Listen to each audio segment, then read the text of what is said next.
La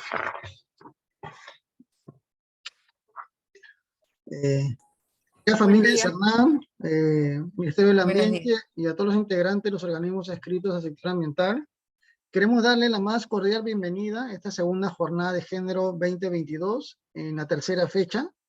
En esta oportunidad se estará tratando el tema procedimiento disciplinario por hostigamiento sexual en las actividades del sector público en el marco de los lineamientos emitidos por Servir, a cargo de la señorita Yanina Sánchez Yaringaño, quien es especialista de género de la Gerencia de Desarrollo de Sistemas Recursos Humanos de Servir, en la cual le doy pase para la ponencia.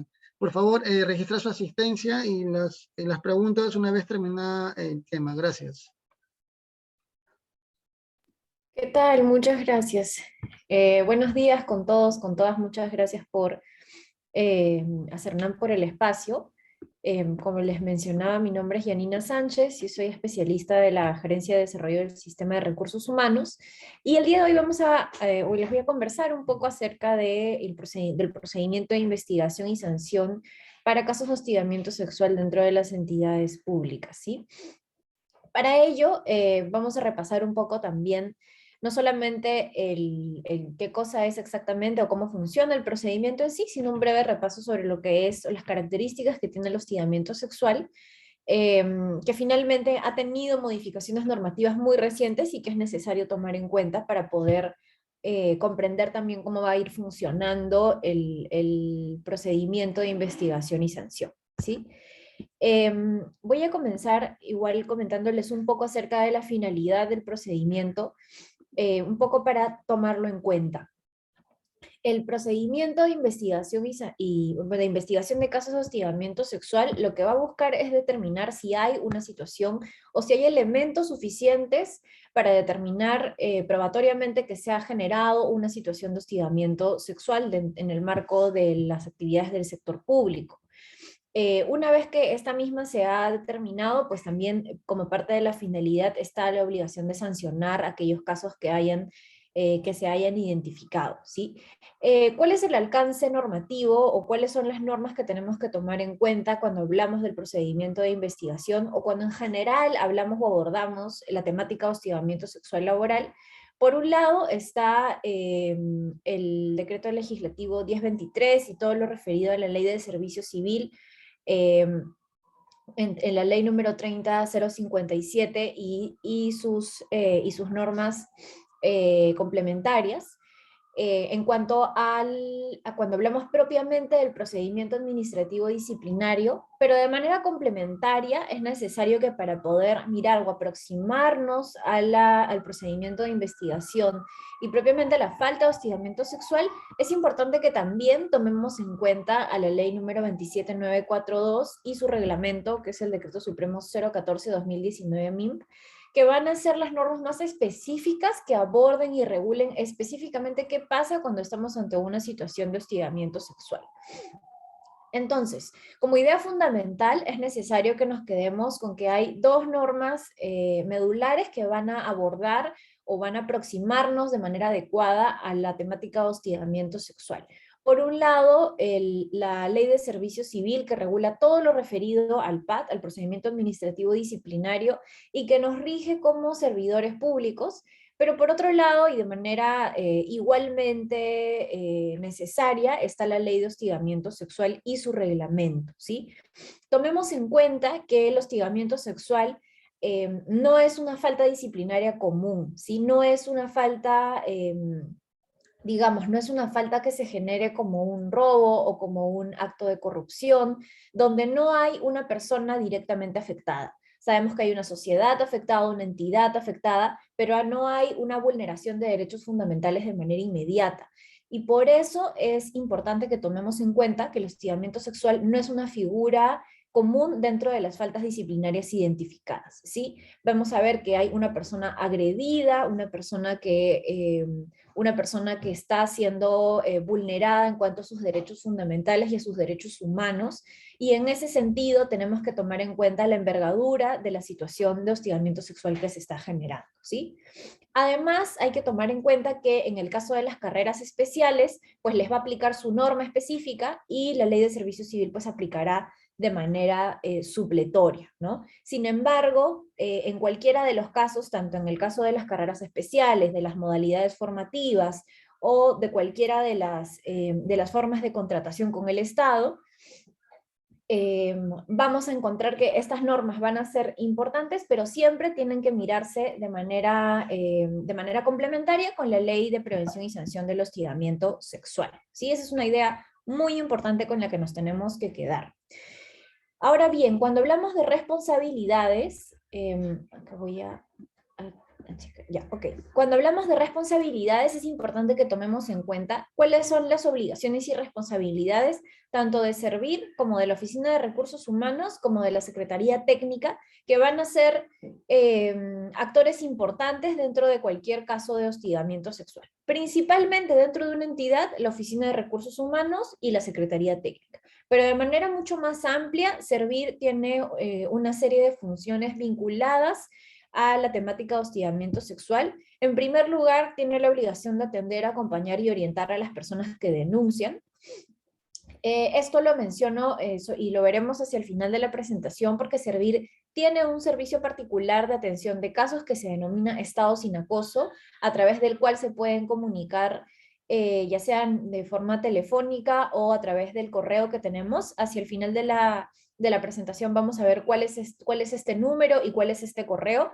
Y además tenemos una plataforma sobre la cual pueden observar también, pueden descargar material y pueden también comunicarse, así como a través de esta misma plataforma se pueden registrar casos, las entidades pueden registrar los casos que hayan tenido hostigamiento sexual. De otro lado, Servir, por supuesto, tiene también la obligación de asistir técnicamente a todas las oficinas de recursos humanos o las que hagan sus veces, que necesiten asesoría o atención para casos específicos de hostigamiento sexual, para la prevención del hostigamiento sexual, para la aplicación de herramientas, para atender específicamente casos que podrían identificarse como más complejos o que tienen un reto probatorio, etcétera. ¿Sí? Así se asiste técnicamente a cualquier situación que esté en el marco de la temática. No solamente si existe un caso, sino en general en todas las medidas preventivas también. Y por último, se supervisa a las oficinas de recursos humanos para que realicen un correcto procedimiento de investigación, ¿sí? En ese sentido, tenemos un área de supervisión que se encarga también de hacerle seguimiento a aquellos casos que se han comunicado a través de la línea de estado sin acoso, o también a aquellos casos que se han identificado o que de pronto no están teniendo o no se está respetando, digamos, el margen o los lineamientos o estándares normativos importantes que tenemos.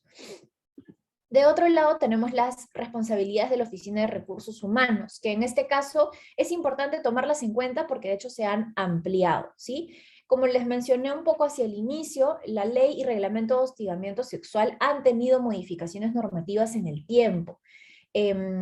Tomemos en cuenta que la primera ley de hostigamiento sexual se emite en el año 2003, ¿sí? Desde el año 2003 hasta el año 2022, que son un poco menos, 19 años en total, han habido modificaciones normativas que por un lado han modificado lo que significa la definición o cómo nos aproximamos, qué entendemos por hostigamiento sexual, pero por otro lado también han modificado cuáles son las obligaciones de las oficinas de recursos humanos tanto en el sector público como en el sector privado. Y en ese sentido, la última modificación que existió, que es la del año 2018 en la ley y 2019 en el reglamento, amplían la gama de responsabilidades que tienen las oficinas de recursos humanos, ¿sí? Vamos a ver la mayoría de ellas en este caso. La primera, sobre todo en medidas de prevención, se refiere a la ejecución de un diagnóstico anual. ¿A qué nos referimos con un diagnóstico? A que toda entidad tiene la obligación de aplicar un instrumento donde determine qué manifestaciones de hostigamiento sexual se están identificando dentro de la institución. No con el afán de identificar de pronto una persona, a una específica persona agredida, porque normalmente estos instrumentos se aplican de manera anónima, sino más bien para medir cuáles son las formas de hostigamiento sexual que están reincidiendo, ¿sí? Para de esta manera prevenirlos adecuadamente o incidir en aquellas formas que están, digamos, presentes, pero que de pronto no se han identificado o no han formalizado alguna denuncia. Además, tiene la obligación de atender las denuncias y brindar orientación a cualquier caso de hostigamiento o cualquier persona que tenga dudas sobre si su situación es denunciable, y brindar también información sobre cuál es la ruta de atención, cuáles son las formas de hacer una denuncia, ¿no? Es decir, todo lo que se refiere al procedimiento de denuncia y de investigación. También, como parte de la interposición de una denuncia, tiene la obligación de disponer de canales de atención médica y psicológica, ya sea que cuente con ellos como dentro de la entidad o que las derive con aquellas que formen parte del Estado. Vamos a ver específicamente a cuáles me refiero. También hay una obligación del dictado de medidas de protección, y esta particularmente es una medida innovadora que se apuesta dentro de la última modificación, que lo que va a buscar básicamente es prevenir que tanto persona denunciante como denunciada tomen contacto durante el periodo de investigación y vuelvan a violencia. También voy a especificar o aterrizar un poco más a qué me refiero con ello. Y además hay una obligación de informar semestralmente a servir de aquellos casos que se han identificado o aquellas denuncias que se han generado en el marco del periodo semestral.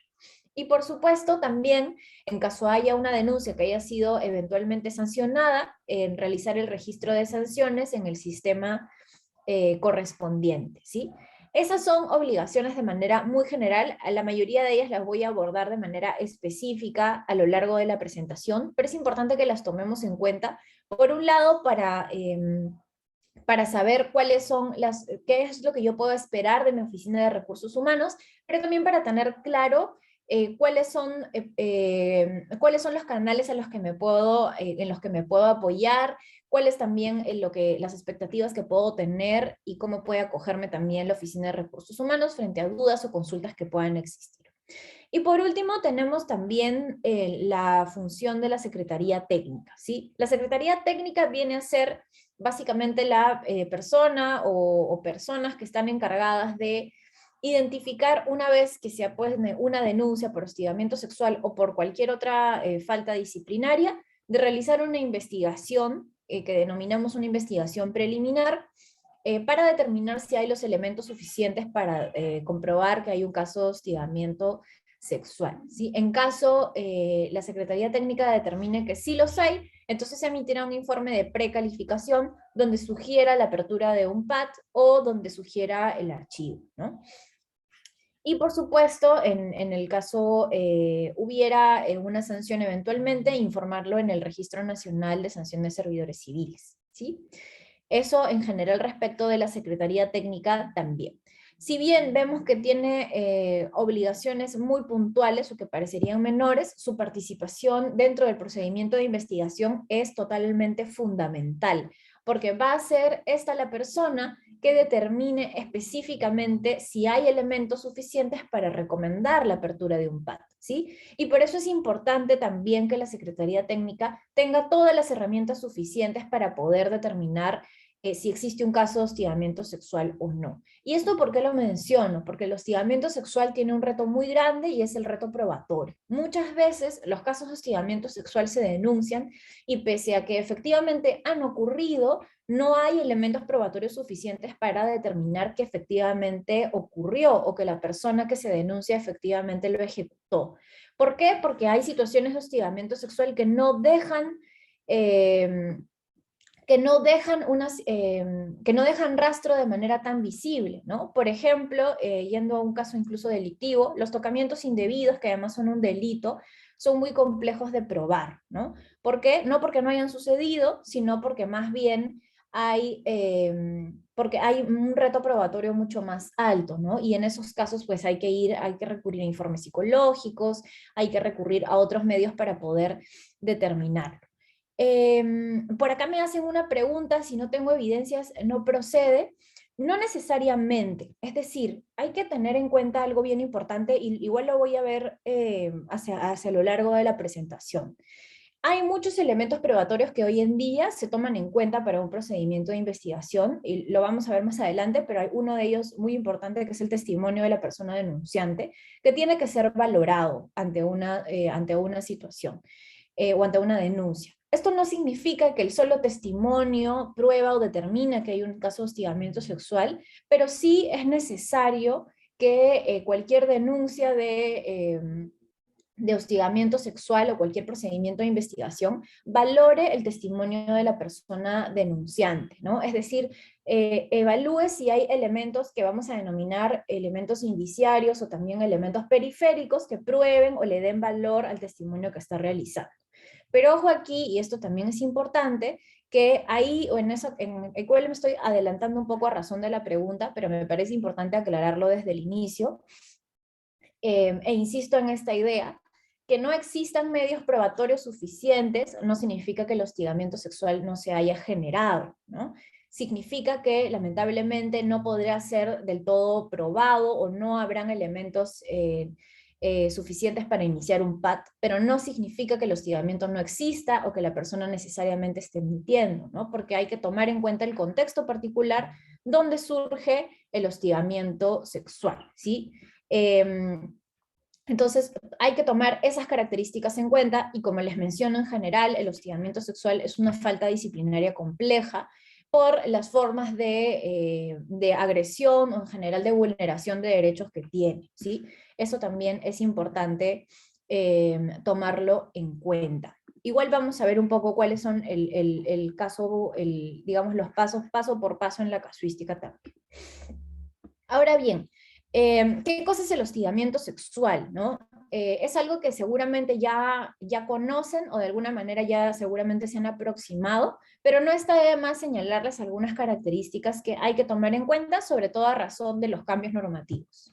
El hostigamiento sexual es, por excelencia, es una forma de violencia, se entiende como una forma de violencia, particularmente cuando sucede en el ámbito laboral, es una forma de violencia que se ejerce en el marco de las relaciones laborales y tiene dos elementos configurantes, ¿sí? Y esto también nos sirve para entender cómo debería funcionar el procedimiento de investigación. El hostigamiento sexual se va a definir de manera tal que necesita dos elementos para que se pruebe. Uno, una conducta de naturaleza o connotación sexual o una conducta de naturaleza o connotación sexista, ¿sí? Tomemos en cuenta esto de manera muy importante, porque hoy en día la definición de hostigamiento sexual no solo toma en cuenta las figuras o las manifestaciones con una intención sexual específicamente, sino también aquellas expresiones o manifestaciones que se abordan desde una connotación sexista, ¿no? Sexista entendida en algunos de sus casos también como machista, o en general en todas aquellas expresiones que van a establecer jerarquías entre hombres o mujeres, ¿sí? ¿A qué me refiero específicamente con sexista? Por ejemplo, a los chistes, comentarios, bromas o indirectas que tienen una connotación sexista, como por ejemplo decir las mujeres solo sirven para cocinar, o decir los hombres solo sirven, no sé, para pagar, o los hombres no lloran, o los hombres no hacen tal cosa, ¿no? Es decir, funciona a ambos lados, ¿no? Ahí cuando yo estoy asignando de manera despectiva estas asociaciones que, francamente, que socialmente se han generado, pero que no son reales, de cómo tienen que ser hombres o mujeres, ¿sí? Y acá, por supuesto, dentro del sexismo también entran las manifestaciones homofóbicas, ¿no? Es decir, las manifestaciones que buscan burlarse de la orientación sexual de alguien o de la identidad de género de una persona, ¿sí? Entonces, cuando hablamos de hostigamiento sexual, vamos a estar hablando, por un lado, de este elemento fundamental, que es la connotación sexual o sexista, cualquiera de las dos formas, y por otro lado, del rechazo, ¿sí? El rechazo, que viene a ser el no deseo también definido, pero que puede ser que como característica fundamental y como producto del cambio normativo, puede ser un rechazo explícito como puede ser un rechazo implícito, ¿sí? ¿A qué me refiero con esto? A que ahí donde hay rechazo puede ocurrir que hay una persona que haya manifestado de manera directa que no desea que este tipo de comentarios se reproduzcan o que no desea que este tipo de situaciones se generen, pero también puede ocurrir que no lo haga directamente, ¿sí? Puede ocurrir que lo haga a través más bien de conductas implícitas, como por ejemplo el silencio, como por ejemplo la evasión, como por ejemplo el ignorar a la persona, ¿sí? Que no son prácticas propiamente directas, pero que sí nos están dando a entender que la persona no se siente cómoda con esta situación. Por ejemplo, lo vemos dentro de cuando se muestran medios probatorios de, por ejemplo, conversaciones de WhatsApp, que es un medio probatorio muy común, cuando vemos una persona que le insiste en conversar a otra, ¿no? Con una intención, en el marco del hostigamiento sexual, por supuesto, ¿no? Que le insiste conversar a otra, que le insiste con comentarios de algún tipo, y la otra persona simplemente no le responde, o le responde de manera muy evasiva, ¿no? O le responde hablándole de otro tema o estableciendo una distancia. En esos casos veremos que puede estar existiendo un rechazo implícito, ¿no? ¿Y por qué existe esto? ¿Por qué se hace una modificación de este tipo que de alguna manera aumenta el reto de identificar cuándo hay o no hay un rechazo? Básicamente porque dentro de las relaciones laborales, como en general dentro de cualquier otra relación donde existan jerarquías o relaciones entre personas, vamos a encontrar que hay personas y más aún en el marco laboral, vamos a encontrar que hay personas que se sienten condicionadas a aceptar o impedidas de expresar de manera directa sus sensaciones, ¿no? ¿Por qué? Porque hay un condicionamiento de proyecto profesional, de querer que no la despidan a la persona, o de no querer ser entendida como una persona problemática, que de hecho es un gran estigma y un gran prejuicio que se carga en el caso de las denuncias por hostigamiento sexual. En general hay muchas motivaciones o muchos elementos que condicionan la capacidad de las personas de expresar directamente que se sienten incómodas con la situación, pero que incluso estadísticamente vemos que más bien utilizan otras medidas para poder lidiar con este tipo de situaciones, ¿no? Como la evasión, como el ignorar a la persona, como los silencios, no responderle a esta persona, o tratar de no entablar los mismos espacios, etcétera, ¿no? Entonces, por eso hoy en día, cuando revisamos el rechazo, vemos que puede ser explícito o implícito, y eso tiene que también ser valorado en el marco de un procedimiento de investigación, ¿sí? Estos son los dos elementos que prueban una situación de hostigamiento sexual. Son solo dos, pero son puntuales y tienen que probarse cada uno de ellos, ¿sí? La definición nos dice además que el hostigamiento sexual puede crear un ambiente intimidatorio, hostil o humillante, o que puede afectar el desenvolvimiento laboral o de cualquier otra índole de la persona agredida. Pero también la misma norma nos señala que si bien la definición es esta que vemos en la diapositiva, que se define como forma de violencia, como estos tipos de conductas y estas consecuencias, para determinar que existe un caso de hostigamiento sexual, solo necesitaremos los dos elementos del medio: conducta de naturaleza o connotación sexual o sexista, y la ausencia de deseo o también denominado rechazo, ¿sí? Un tip que yo normalmente doy cuando hablamos del rechazo es que antes de estar buscando rechazos implícitos, que puede ser muchas veces complejo, es importante que busquemos más bien consentimientos explícitos, ¿sí? Que busquemos que la persona se sienta cómoda, que está demostrándonos que se siente cómoda con nosotros o con nosotras, ¿sí? Entonces es importante ahí que tomemos en cuenta esa característica para saber cuándo estamos ante una situación de hostigamiento sexual. Otra característica importante que no la mencioné hace un momento, pero también está a nivel normativo, es que de hecho no se requiere que la conducta sea reiterada, ¿no? Hoy en día, hasta el año 2018, sí se pedía una conducta reiterada. Hoy en día ya no existe esa figura.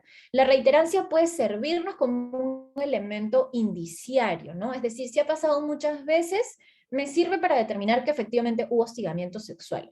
Pero ante la ausencia de reiterancia, eso no quiere decir que no haya ocurrido el hostigamiento sexual. Basta que ocurra una vez para que yo pueda denunciarlo y para que eventualmente pueda ser sancionado, ¿sí? Y la otra característica es también la mencionada acerca del rechazo, ¿no? Que es una característica que también ya les he comentado.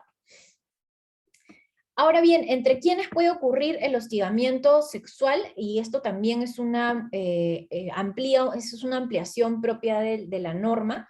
En general, por supuesto, el hostigamiento sexual puede ocurrir entre aquellas personas que trabajan dentro de una misma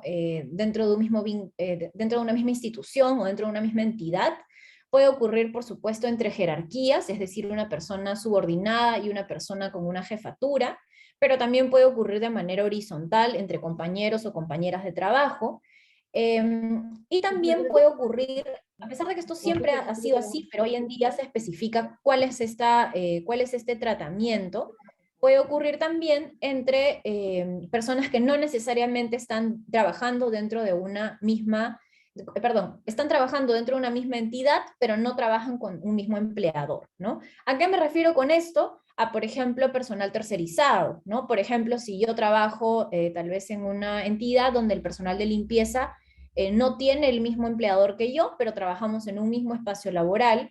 Lo mismo pasa normalmente con el personal de seguridad, pero en general va a ocurrir entre cualquier situación donde comparte espacios laborales, pero haya empleadores distintos. En esos casos, también ante la situación de hostigamiento sexual va a haber un procedimiento específico que va a requerir la interacción entre ambas oficinas de recursos humanos, tanto del personal tercerizado como del personal de la empresa usuaria, ¿sí? O en este caso de la entidad usuaria.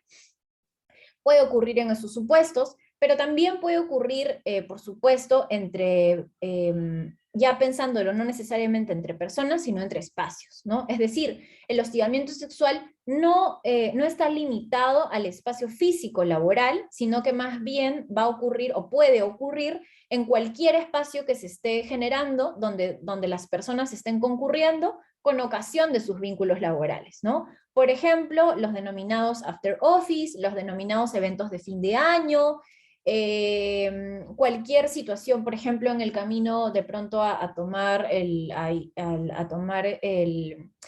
transporte público, ¿no? Ahí donde concurran personas que su origen de relación se marca por la relación laboral que tienen con una entidad, también van a estar bajo el margen del ámbito de aplicación de la normativa por hostigamiento sexual. ¿Sí? Entonces, también ahí es importante que lo tomen en cuenta, porque antes se pensaba que solamente podía ocurrir, o solamente o solamente ocurría, o solamente yo lo podía denunciar si había ocurrido dentro de mi centro de trabajo, o en el marco de las 8 horas, digamos, o en el marco de mi horario laboral. Y hoy en día se entiende que no es así. En general, el ámbito de aplicación va a ocurrir ahí donde cualquier persona concurra y donde se haya encontrado con ocasión de su relación laboral. Por eso decimos que no solamente hablamos de espacios físicos, sino que también hablamos de espacios virtuales, ¿sí? Espacios virtuales que pueden ser dados en el marco de las relaciones laborales, como puede ser una reunión virtual, pero también puede ocurrir, por ejemplo, en redes sociales, también puede ocurrir en los grupos de trabajo que normalmente están en WhatsApp o Telegram, o sea, el servicio de mensajería que utilicen, puede ocurrir a través de correos, puede ocurrir en general a nivel de virtualidad en cualquiera de estos espacios, ¿sí? La única característica que necesitamos para identificar que está en el ámbito de aplicación es que estas personas estén en contacto o hayan tenido como contacto inicial su relación laboral, ¿sí? Acá también leo sus comentarios y efectivamente, ¿no? Lo que nos mencionan, los comentarios machistas, los comentarios homofóbicos, les reitero, ya con ocasión del comentario, sí forman parte del hostigamiento sexual, son formas muy normalizadas de hostigamiento sexual o que incluso no se han identificado como hostigamiento sexual, pero sí forman parte de lo que configuramos como hostigamiento sexual y tienen que ser tratadas como tales, ¿sí? Si me llega una denuncia o si yo me siento afectado, siento que están ocurriendo estos elementos, puedo poner una denuncia ante cualquier tipo de expresión sexista, ¿sí? Entonces es importante que lo tomemos en cuenta también. Respecto de la prevención del hostigamiento sexual, que digamos es una primera parte antes de ver propiamente el procedimiento, tomemos en cuenta en relación al diagnóstico anual que les mencionaba, que es una de sus medidas de prevención, que lo que busca es identificar qué formas de hostigamiento sexual están generándose dentro de mi entidad.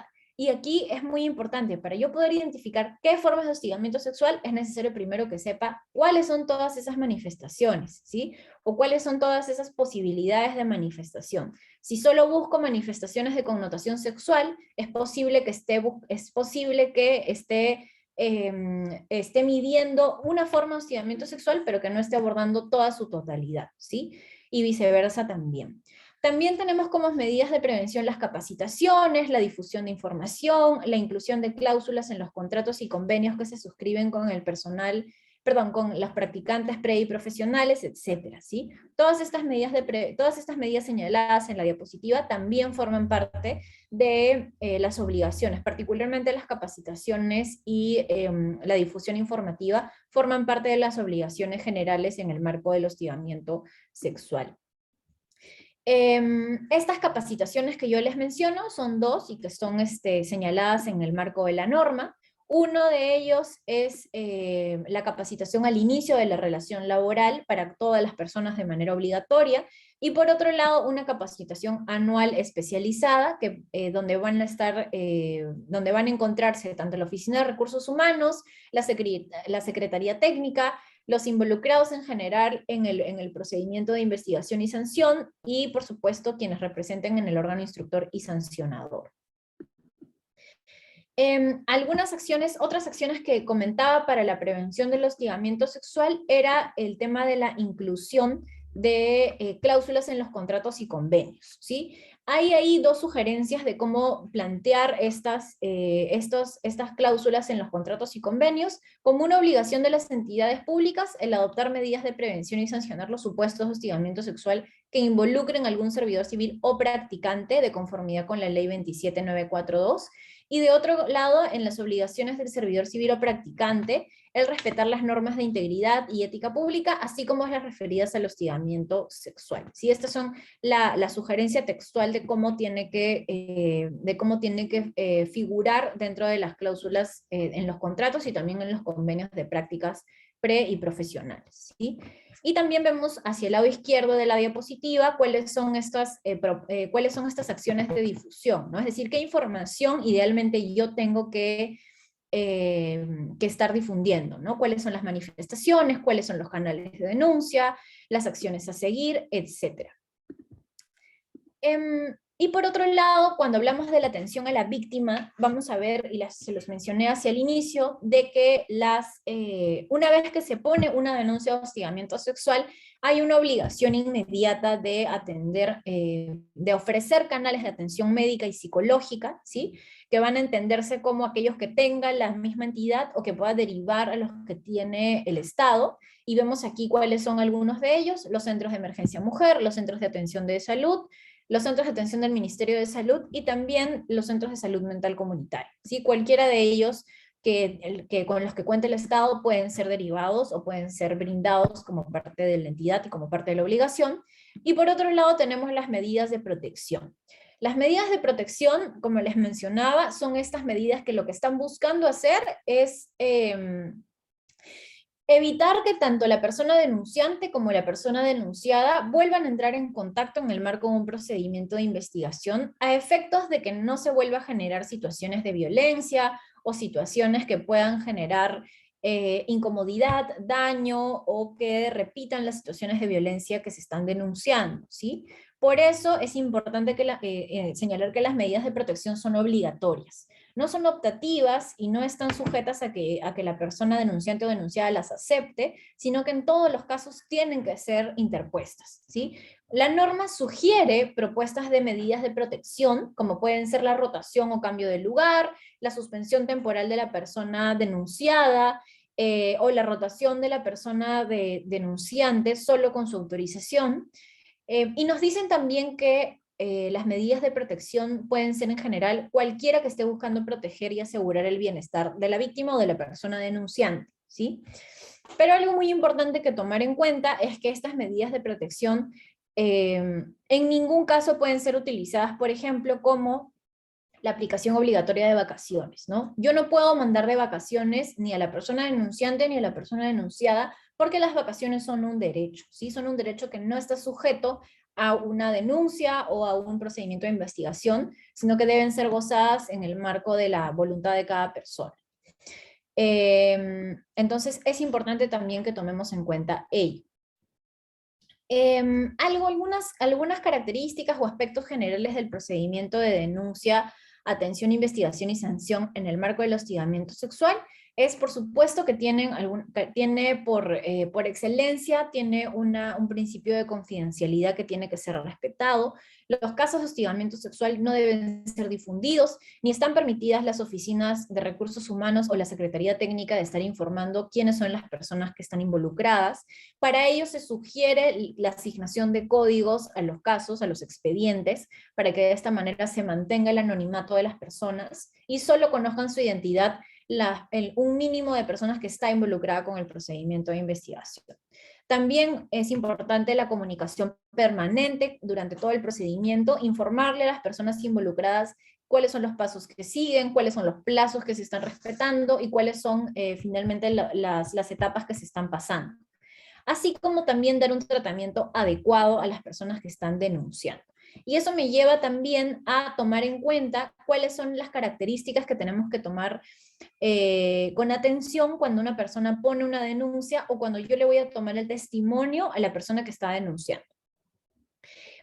Por un lado, tenemos estos parámetros para los entrevistadores, que en general a nivel de forma y fondo es importante tomar en cuenta, que sea en un ambiente privado, que sea en un espacio donde no haya ruido o donde se esté, si no se, ¿cómo se llama? Donde no haya distracciones o donde la persona se sienta segura de poder hablar y de que no la están escuchando terceras personas o personas no involucradas con el caso. En general, escuchar y mostrar atención a la narración de la persona, comunicarle a la persona denunciante que el procedimiento se va a llevar a cabo con discreción y con confidencialidad para ambos lados, y también preguntarle a la persona si se siente cómoda o si prefiere escribir su declaración, ya sea que prefiera decirlo de manera oral o escrita, cualquiera de los dos canales es totalmente válido. Me preguntan si no se toma ese tipo de sanción dentro de la institución. En general, si un caso de hostigamiento sexual o un procedimiento de investigación no se ha investigado de manera adecuada y por lo tanto no ha tenido una sanción correspondiente, ya sea porque hay un vicio en el procedimiento, porque no se ha motivado adecuadamente, porque no se ha tomado esta manifestación como hostigamiento sexual, pese a sí serlo, o por algún otro error a nivel de procedimiento, en esos supuestos se puede comunicar a Servir para que a nivel de supervisión se haga una investigación o digamos, se haga una supervisión adecuada para ver qué ocurrió con el caso. Pero por otro lado, en general, y no está de más decirlo, el no tener una aproximación adecuada dentro de un procedimiento de investigación tiene una responsabilidad administrativa, ¿no? Hay una responsabilidad administrativa en la Secretaría Técnica y en las oficinas de recursos humanos para poder, digamos, darle un tratamiento adecuado a los procedimientos de investigación. Si no lo hacen, están sujetos a responsabilidad y a eventuales sanciones, porque pues estos casos tienen que ser, en general, cualquier falta disciplinaria tiene que ser llevada de manera adecuada, ¿sí? Y respecto de si SUNAFIL, por ejemplo, no aplica en estos casos, porque SUNAFIL aborda específicamente casos del sector privado, y el Ministerio de la Mujer también puede ser un canal que se pueden aproximar para eventuales mayores precisiones en esta temática, ¿sí? Pero tanto Servir como el MIM podrían trabajar en conjunto para ello. De otro lado, tomando en cuenta o regresando un poco al procedimiento de qué hacer o qué no hacer cuando me están tomando el testimonio, tomar en cuenta también qué conductas hay que evitar, ¿no? Por supuesto, no hay que emitir opiniones personales respecto de lo que ha sucedido, ya sea que yo creo que está muy bien o muy mal lo que sucedió, o que no piense que eso es hostigamiento sexual, o que no me quede claro. No es algo que yo puedo estar comunicando porque la persona en ese momento está diciendo su testimonio, ¿sí? Y no está sujeto ni a emisión de opiniones, ni a minimización de la situación, ni a negar lo que ha ocurrido, ni a cuestionamientos de su relato, ¿sí? Simplemente se le toma el testimonio, se le da el espacio más adecuado posible para que lo comunique, y no se presiona tampoco para que la persona eventualmente ponga otro tipo de denuncias o para que vaya a otros espacios, ¿sí? La persona tomará la decisión que pueda con la información suficiente, ¿sí? Lo más importante es que tenga toda la información disponible. Y también se sugieren algunas preguntas que realizar, como qué hizo la persona acusada, cuándo sucedieron los hechos, dónde sucedieron, ¿no? Acá hay una propuesta de qué preguntas son lo más neutras y acogedoras posibles para finalmente responder al procedimiento de investigación, ¿sí? Respecto del procedimiento en sí mismo, como vemos en la diapositiva, tiene un plazo general de 30 días, en general para que dure todo el procedimiento, es decir, desde que se interpone la denuncia hasta que eventualmente se sanciona, y por norma también hay una extensión de 15 días adicionales cuando haya un caso excepcional o muy complejo que necesita ser abordado en más tiempo. Esto es importante porque en general cualquier procedimiento o cualquier falta disciplinaria que no sea hostigamiento sexual está sujeta más bien al tratamiento de un plazo de 1 año como máximo, ¿sí? Pero insisto, como el hostigamiento sexual se trata de una falta más compleja, es que le reducen el plazo por norma específicamente a 30 días o 15 o 45 calendario como máximo. Dentro de este plazo vamos a ver que hay una serie de fases o pasos por las cuales vamos a pasar. En primer lugar, la presentación de la denuncia, que puede ser tanto ante la Oficina de Recursos Humanos como ante la Secretaría Técnica, o también se puede informar al jefa inmediato de la persona que quiera denunciar.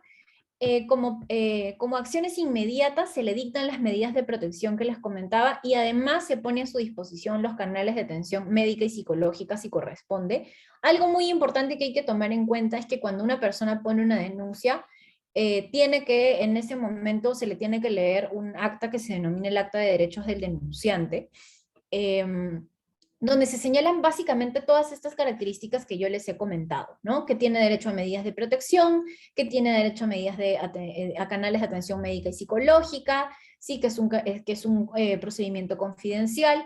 Esta acta tiene que ser firmada para dar fe de que efectivamente se le comunicó, y también en ese momento la persona señalará si quiere si quiere acudir a la atención médica o psicológica. Las medidas de protección son obligatorias.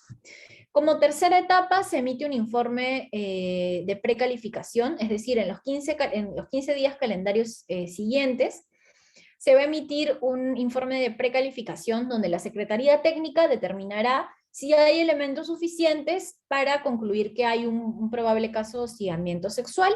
En ese supuesto, emitirá un informe señalando que una propuesta de iniciar propiamente el PAD o declarar que no hay, declarar no al lugar o declararlo una propuesta de archivamiento, ¿no? Posterior a ello, ya el área de recursos humanos y también el órgano instructor evaluará este informe y si le hace sentido, tomará en cuenta la propuesta de la Secretaría Técnica, pero también puede observar el informe y señalar que se aleja de esta propuesta y más bien sugiere efectivamente abrir un PAD o en caso contrario archivarlo, ¿no? Entonces esto también es importante tomarlo en cuenta. Ya luego de ello, tanto el órgano instructor evaluará si efectivamente hay un caso de hostigamiento sexual con los elementos previos y posteriormente, en caso convenga, pasará al órgano sancionador para que determine qué sanción se impone, ¿sí? Algo muy importante que tomar en cuenta es que en cualquier caso, en cualquier parte del proceso, si se determina que hay un supuesto, un indicio de delito o una certeza de delito, es decir, acá estoy hablando de acoso sexual, violación sexual, tocamientos indebidos, difusión de imágenes con contenido sexual no autorizado, acoso, cualquier otra de las formas que pueden existir en el marco del Código Penal que pueden ocurrir en estos supuestos, entonces hay un deber obligatorio de informar al Ministerio Público o a la policía de que se ha tomado conocimiento de esos hechos. Y aquí, ojo, no es necesario que yo tenga la certeza de que se ha cometido un delito, porque no somos un ente judicial, sino más bien hay que tener indicios, o el propio relato de la persona me está comunicando que la persona está denunciando un delito, ¿sí? De pronto esa misma persona no lo ha identificado o no tiene claridad de si eso es un delito o no, pero si yo estoy viendo que hay elementos, entonces tengo que hacer la derivación al Ministerio Público. Ojo que derivación no me estoy refiriendo a que en todo caso ahí queda el caso, sino que igual tiene que terminar su procedimiento de investigación a nivel administrativo, pero paralelamente se seguirá el camino por la vía penal. ¿Sí? ¿Quiénes son los actores y autoridades dentro de este procedimiento? Se los he ido mencionando, pero igual los resalto. La Oficina de Recursos Humanos, quien va a recibir y derivar la denuncia, va a orientar y va a acompañar, y va a evaluar y dictar las medidas de protección cuando corresponda. Los directivos, y acá me refiero específicamente a la jefatura inmediata, a la cual también se le puede denunciar, que va a comunicar a la Oficina de Recursos Humanos o a la Secretaría Técnica en un plazo de 24 horas de una posible denuncia. La Secretaría Técnica del PAT, que va a realizar una investigación preliminar y va a realizar un informe de precalificación sugiriendo una propuesta de ruta, y también va a asistir a las autoridades competentes cuando lo requieran, y el órgano instructor y sancionador, que van a, por un lado, determinar la responsabilidad disciplinaria y eventualmente determinar la sanción si corresponde, ¿sí? Ojo aquí que también hay que tomar en cuenta que la interposición de una denuncia no necesariamente la hace la presunta víctima, puede hacerla también, pero también la denuncia puede ser interpuesta por un tercero, por una persona tercera, y que haya conocido de los hechos o que haya visto los hechos, y también puede ser iniciada de oficio, ¿sí? Es decir, ahí cuando la Oficina de Recursos Humanos toma conocimiento de los hechos y le hace o se identifican como posible hostigamiento sexual, entonces ahí hace una apertura de oficio y informa, informa a la Secretaría Técnica para que se comience el procedimiento en mención, ¿sí? Entonces, eso es importante. En la denuncia o queja, uno identifica a la presunta víctima, identifica a la presunta persona agresora y señala el contexto en el que se han surgido los hechos. Y también tomar en cuenta que si la denuncia es contra el inmediato superior, contra el titular de recursos humanos o contra la Secretaría Técnica, hay posibilidad de informar a servir para que haga la supervisión correspondiente y para que también se reemplace a la persona para que no se generen vicios o en general para que haya un procedimiento realmente imparcial, ¿sí? Ahora bien, hay que tomar en cuenta en cuanto a medios probatorios, que pueden ser presentados tanto la declaración de los testigos, que además los testigos están sujetos a la aplicación de medidas de protección. Pueden presentarse documentos públicos o privados, pueden haber grabaciones, correos, mensajes de texto, fotografías, cintas de grabación, etc. Puede haber también un informe psicológico solo con la autorización de la persona denunciante que puede presentarlo. Y en general cualquier medio probatorio que se requiera, ¿sí? Pero por supuesto, y acá hago el énfasis que hice al inicio, también se valora el testimonio de la persona denunciante, ¿sí? Su testimonio tiene que ser un medio probatorio actuado, es decir, tenemos que evaluar si este medio probatorio tiene elementos que me permitan darle convicción o tiene elementos adicionales que me permitan probar lo que la persona ha denunciado. Y también en este caso, la entidad puede solicitar de oficio nuevos medios probatorios, y en este caso me refiero particularmente a propiamente a aquellos que están en mejor oportunidad de conocer, ¿no? Por ejemplo, las cámaras de seguridad de la entidad pueden ser algo que ellos soliciten y que tienen mejor oportunidad de acceder a ellos antes que la persona denunciante o que la persona denunciada. Lo que les mencionaba respecto de las medidas de atención y de las medidas de protección, no se pueden usar las vacaciones y las mismas son aplicadas en un día hábil y en 3 días hábiles respectivamente, ¿sí? Y por otro lado, bueno, revisamos también en general cómo funciona cada fase. Recordemos que hay una primera fase donde está la Secretaría Técnica, que tiene la investigación preliminar, donde determina si hay la valoración de la declaración, una mínima corroboración de los hechos, donde hay coherencia y solidez en la denuncia, emite un informe de precalificación donde sugiere que se abra un PAT o sugiere su archivamiento, y también, de ser necesario, informa al Ministerio Público o a la Policía Nacional del Perú si existe una posible comisión de un delito, ¿no? Y acá insisto, no tiene que tener certeza de que se ha cometido el delito, solo tiene que tener indicios suficientes o que la misma declaración esté denunciando un delito. y posteriormente pasa a una fase instructiva, que va a ser donde se determine la responsabilidad administrativa, y eventualmente una fase sancionadora para que se determine una sanción de corresponder. Sí, todo esto, insisto, tiene que pasar en un plazo máximo de 30 días o 45 como máximo calendario. En el caso de las modalidades formativas, va a haber un procedimiento muy similar, pero la característica principal que cambia es que en estos casos no hay secretaría técnica, sino que más bien hay un comité de investigación. Si este comité va a estar integrado por el jefe y por el jefe de la Oficina de Recursos Humanos y por un directivo del área donde se esté denunciando. También hay una obligación de dictar medidas de protección, de poner a disposición canales de atención médica y psicológica, pero ya no va a ser la Secretaría Técnica la que determine responsabilidad o indicios, sino más bien va a ser el Comité de Investigación quien en 30 días va a determinar si hay responsabilidad en estos hechos y va a emitir un informe de investigación donde pues se proponga una sanción o eventualmente se archive. Y también en estos casos hay una obligación importante de información al Ministerio Público o de la policía en caso haya un indicio de delito. Entonces, acá vemos que también la Oficina de Recursos Humanos mantiene sus obligaciones, tanto de recepción de denuncia, de orientación, acompañamiento y de dictado de medidas de protección, y el Comité de Investigación va a asumir más bien las obligaciones tanto de la Secretaría Técnica como de la fase, tanto como del órgano instructor y sancionador, ¿no? Es decir, va a determinar si hay una responsabilidad y va a eventualmente proponer una propuesta de sanción. En estos casos se respeta el mismo plazo y los mismos plazos también para las medidas de protección y para las medidas de atención médica o psicológica. Y las medidas de protección son las mismas, pueden ser aplicadas exactamente las mismas que en el otro supuesto. Y algunas preguntas que pueden surgir hacia el final, por ejemplo, ¿qué hacer si la denuncia es contra la Secretaría Técnica misma? En esos supuestos hay que designar a un secretario técnico suplente para que asuma esta labor, ¿no? Para que asuma esta misma labor de manera supletoria, y en el caso de que haya un acusado jefe o alguien que ostente un cargo jerárquico, así no sea mi jefe o mi jefe inmediato, en esos supuestos se pueden contactar directamente con Servir para que haga una supervisión adecuada de cómo se está dando este tratamiento y cuáles son también las medidas de protección a aplicar.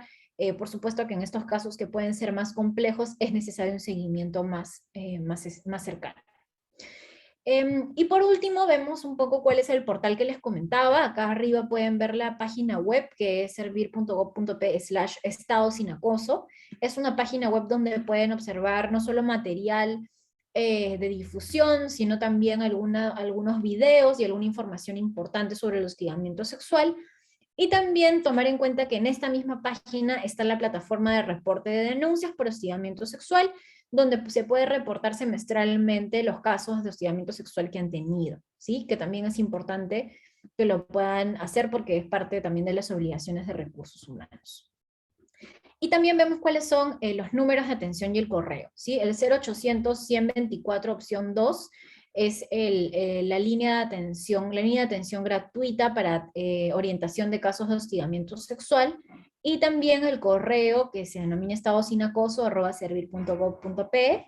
Nosotras estamos siempre atentas a ese correo por si tienen alguna consulta, alguna duda, por si hay una solicitud de asistencia técnica, o también por si hay en general cualquier solicitud de orientación, ¿sí? Eso sería todo en relación al procedimiento de investigación. No sé si tienen alguna consulta adicional, algún comentario o pregunta. Igual han habido algunos comentarios o consultas que han hecho y que he absuelto a lo largo de la presentación, pero si tienen nuevos comentarios también, bienvenidos sean, ¿sí? Me comentan. Muchas gracias.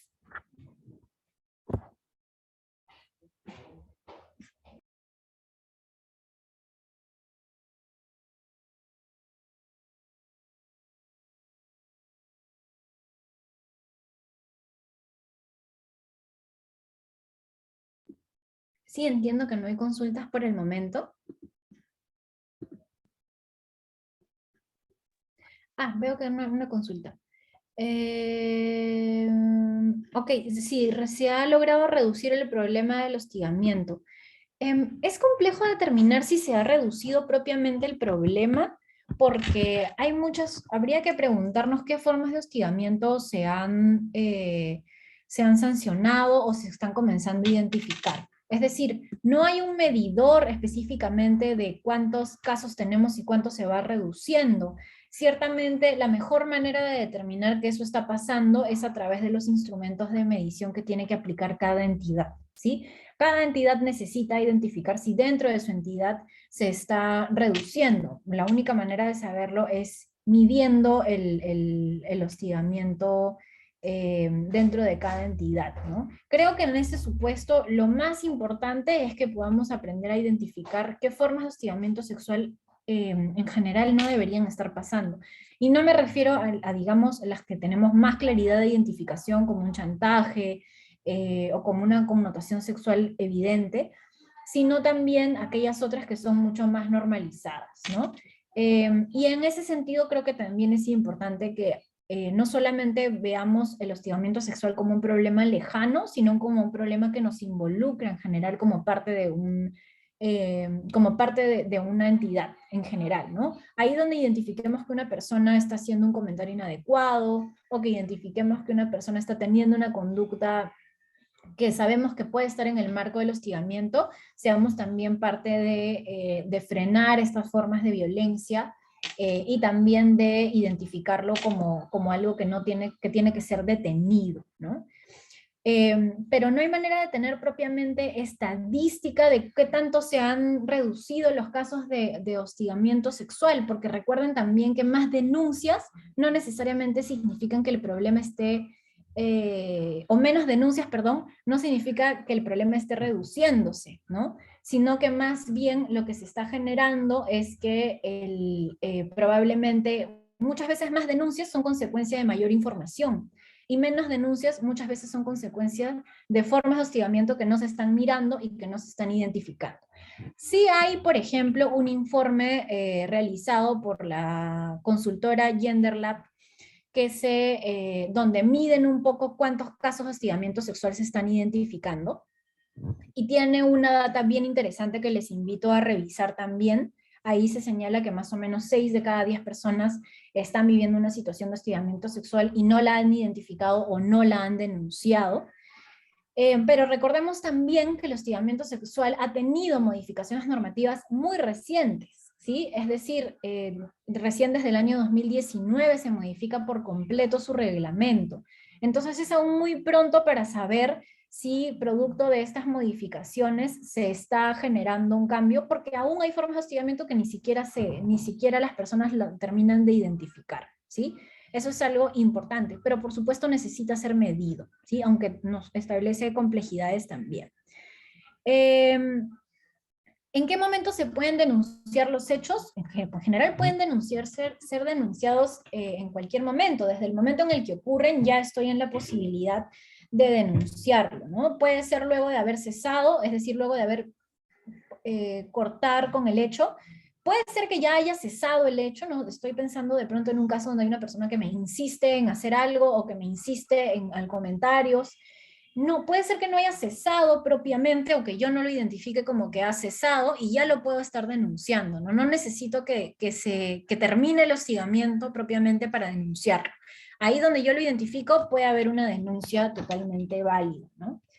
Si la denuncia resulta falsa, se puede presentar una contradenuncia, es decir, puede presentar una denuncia ante servir por difamación. No, la denuncia por difamación es una denuncia penal. En todo caso, si hay lo que denominaríamos una contradenuncia, eso se denuncia por la vía penal. No existe una sanción por difamación como medida disciplinaria. Y ojo aquí que para determinar que hay una falsedad, penalmente necesito determinar un mal ánimo, ¿no? Es decir, una intención de agredir a la persona con mi denuncia, ¿no? De dañar su reputación o de dañar no sé, pues su imagen, ¿no? Pero esa es una denuncia penal que siempre puede correr en caso la persona lo considere conveniente, pero ahí se va a tener que determinar una mala fe, ¿no? Lo que jurídicamente determinamos una mala fe de la persona que ha denunciado. Y también me preguntan cómo frenar esas acciones, cuando muchas de ellas están inmersas dentro del desarrollo sociocultural de las personas. Desarrollo de una educación inclusiva en los 3 niveles de educación.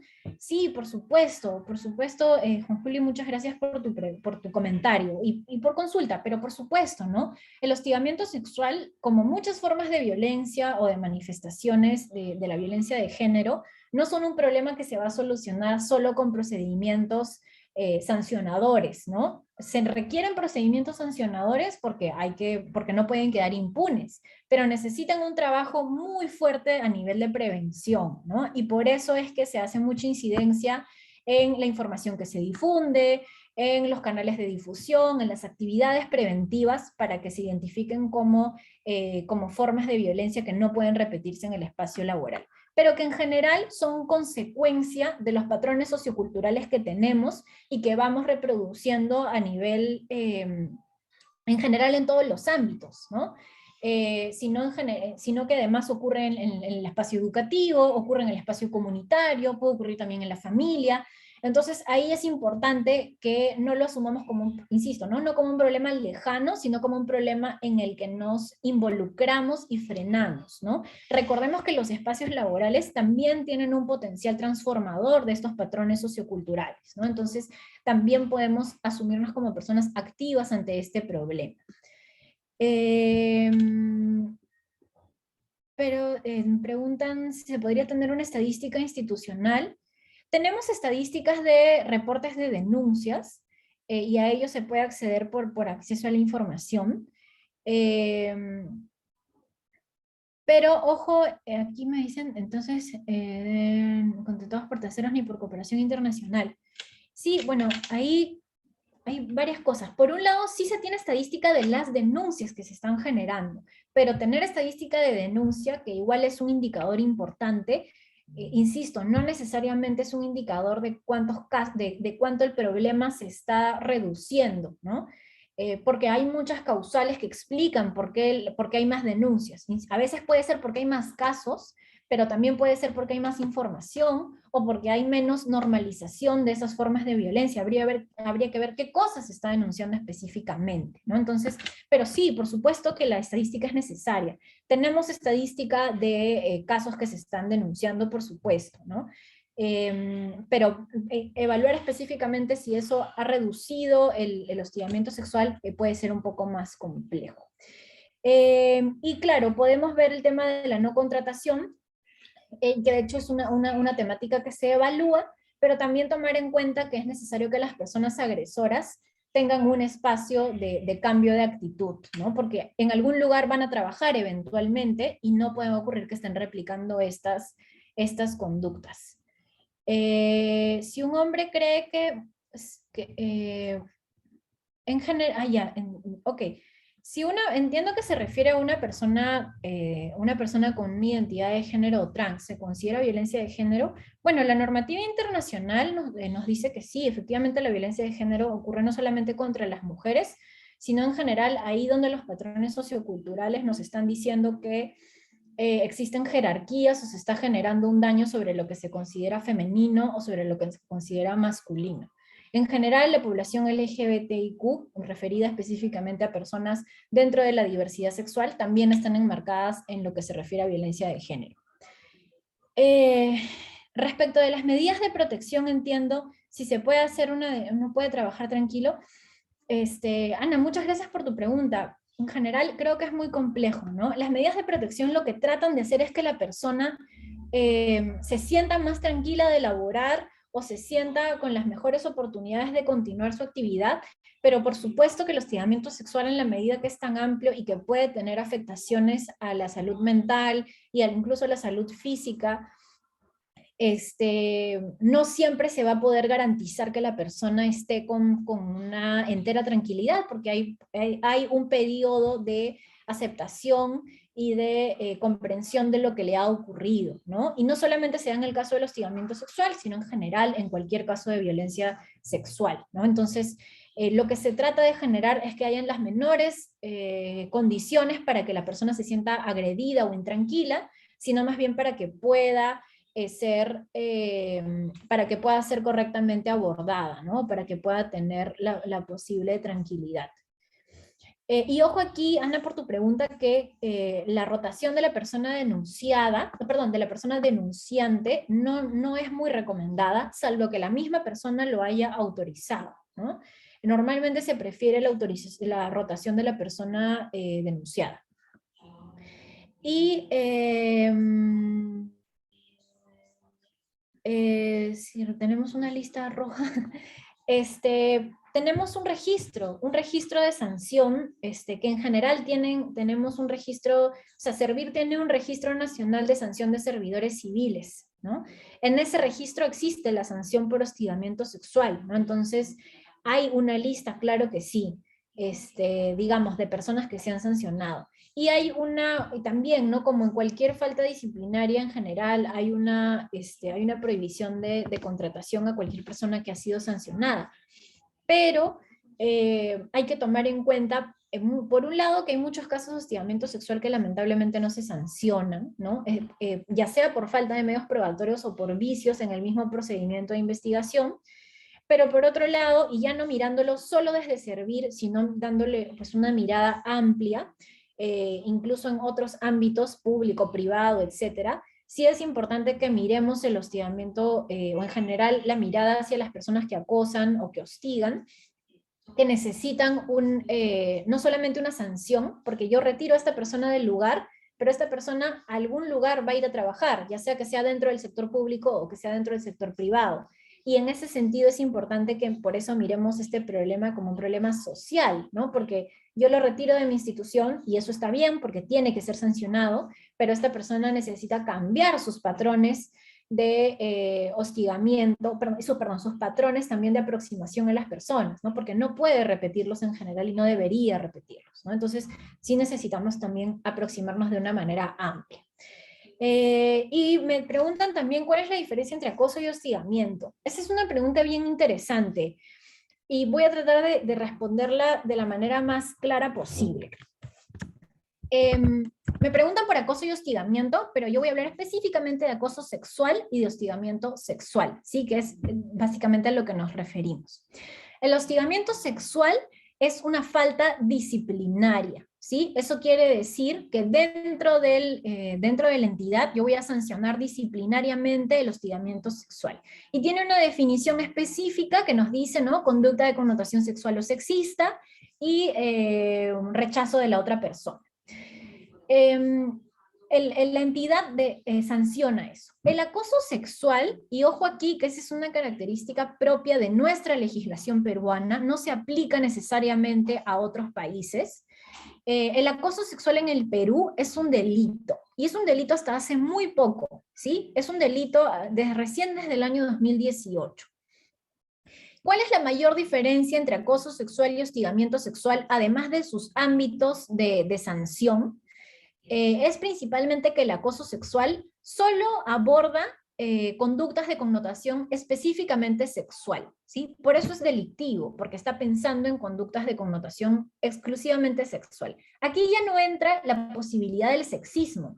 A veces, por supuesto, lo sexual y lo sexista puede concurrir, pero no necesito solo sexismo para que haya acoso sexual. Necesito connotación sexual y con eso me basta, ¿sí? En el hostigamiento sexual no, en el hostigamiento sexual pueden concurrir ambas formas e incluso pueden ocurrir de manera independiente. Puede ocurrir una conducta de connotación sexual, pero también puede ocurrir una conducta de connotación sexista.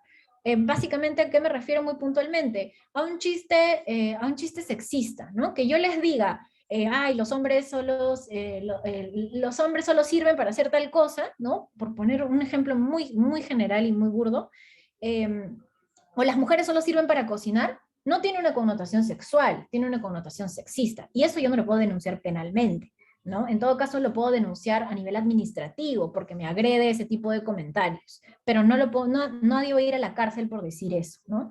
Entonces vemos que como principales diferencias tienen la manifestación que abordan y el ámbito donde se sanciona.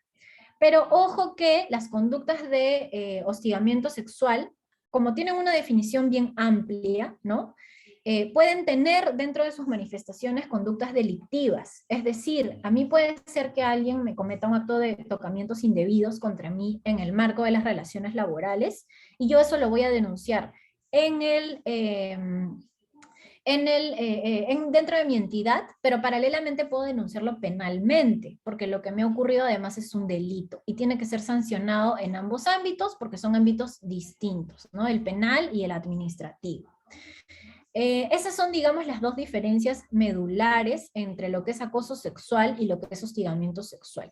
Si tienen dudas más específicas, también pueden revisar el decreto legislativo 1410 que define específicamente el acoso sexual y nos dice una definición específica que básicamente nos dice que son los actos de hostigamiento, acoso, perseguir, amedrentar a una persona con intención sexual o con un acto de connotación sexual a otra persona, ¿sí? Esa es básicamente la diferencia. Para evitar eso, depende qué distancia estén, no sé bien a qué distancia te estás refiriendo, Juan Julio, pero en general creo que sí es necesario que replanteemos un poco la manera en la que para no llegar a tocamientos. Bueno, en general, para no llegar a tocamientos hay pues que establecer una distancia que es el espacio personal de cada persona, ¿no? Habría que ver ahí cómo estoy denunciando o qué hecho específicamente estoy pensando, ¿no? Pero sí hay la necesidad también de un cambio de paradigma, de cómo nos relacionamos, ¿no? Hace muy poco hubo uno, ¿no? Con la pandemia, antes todos éramos como muy de abrazarnos o por la cultura, incluso nos saludábamos con beso, y hoy en día eso ya es un poco más lejano porque ha habido un cambio de paradigma producto de la pandemia, ¿no? También puede ocurrir un poco producto de las relaciones sociales entre personas. Hay mujeres a las que no les gusta que les saluden con beso porque se sienten incómodas. No porque necesariamente hay un acto de connotación sexual, sino porque prefieren mantener esa distancia, ¿no? Y entonces por eso es importante replantearnos. Pero ojo que el trabajo en equipo, no me estoy refiriendo a un trabajo en equipo de acercarnos más a nivel físico, ¿no? Sino en general de abordar este problema de manera conjunta. ¿Sí? Les agradezco un montón por sus consultas, que han sido varias, y eso me da mucho gusto porque creo que entonces hay una duda genuina y muy sincera de replantearnos y de entender específicamente a qué nos referimos con hostigamiento sexual. Y bueno, no sé si tienen otra consulta, sé que me he pasado un poco del tiempo. Y sí, efectivamente nos habla también de un mejoramiento y de un cuidarnos colectivamente, ¿no? Y también de replantear con qué cosas nos sentimos cómodos o cómodas y con qué cosas no. ¿Sí? Muchísimas gracias por su atención. No sé si hay alguna consulta adicional, si no, Alfredo o Andrea les daría la palabra para que también continúen. Sí, gracias, Yanina. Bueno, desde Cernam queremos agradecer la asistencia a la segunda jornada de género 2022, ¿no? Impartido el día de hoy. Asimismo, damos por concluido esta jornada y queremos también agradecer y felicitar a la ponente Yanina Sánchez por el interés, implicación y exposición de ideas que fueron de gran ayuda para los participantes del MINAN y sus órganos escritos. Muchas gracias, hasta la próxima. Gracias, muchísimas gracias. Yanina. Gracias, Yanina. Gracias. Próxima. Gracias. Gracias, Janita. Buena presentación. Muchas gracias, saludos a todos. Muy amable.